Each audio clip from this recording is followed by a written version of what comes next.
A federal judge agreed to the U.S. Department of Justice's request to drop the charges against the mayor with prejudice. That means Adams cannot be retried on these same charges down the line. Joining us now, civil and criminal attorney Donte Mills. Donte, good to have you with us again. I know we went through some of this yesterday, but let's just kind of recap some of this stuff. The DOJ originally wanted to dismiss the case without prejudice. But why do you think Judge Dale Host stepped in and said, you know what, we're going to dismiss with prejudice instead because we don't want this coming back?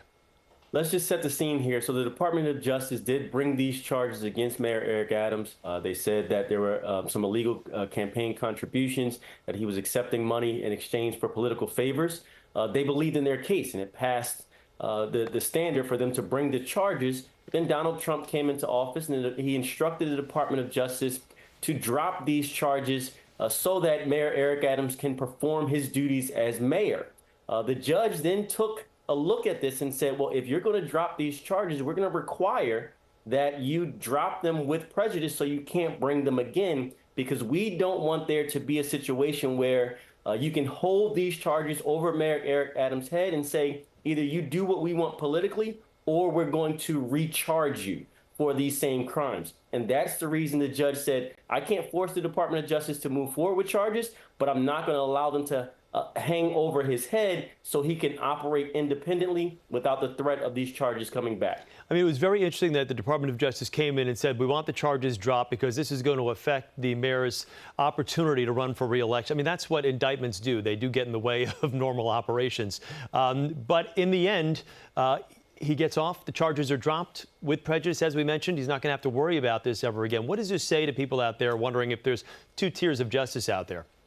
Well, it's a concern not only about two tiers of justice, but we heard Mayor Eric Adams' comment talking about running as an independent, and says he is independent. He's going to have to prove that to New York, because some of his political stances changed, especially on immigration, after Donald Trump instructed the Department of Justice to withdraw these charges. So the question is going to be, what was the give and take for these charges to go away? It's not common for the Department of Justice to say, we want the politician to stay in office, so we're going to withdraw charges. If someone does something illegal that they believe meets the standard to bring charges, the concern shouldn't be we want them to remain in office. It should be whether they did this crime or not. And there was no discussion at all saying that Eric Adams was innocent. It just said we want him to stay in office so that he can continue to push our political agenda. And we saw some of his stances change, and I think that's concerning. So, some will be quick to say, well, this was only about flight upgrades and hotel upgrades. It was about more than that. I mean, there was fraud involved. There was straw donors, things of that nature. I mean, it ran very deep. Are there any other legal issues for the mayor moving forward, or is this totally done, does not need to worry about this anymore? This is it. And this was a serious charge. And we have to remember there were two deputy mayors who actually stepped down from office because of this. This was a big to-do. But now Mayor Eric Adams is in the clear.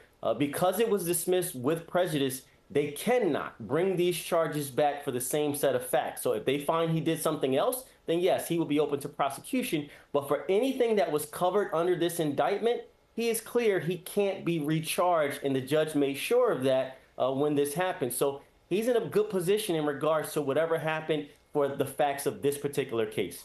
And Donte, before I let you go, just quickly, what kind of precedent has this set? Now that we're seeing this both on the federal and now the local level, if you're an elected official, and you know what, if you are caught, if you are indicted, whatever the case may be, it looks as though you're getting a pass. Hopefully none. Hopefully this did not set a precedent that just because you're in office, you can do whatever you want. Hopefully the Department of Justice looks and says, if you commit a crime, no matter who you are, you're going to be held responsible. And we hope that that's the case. I do think the judge did the right thing in saying you can't hold this over his head if you are going to withdraw these charges.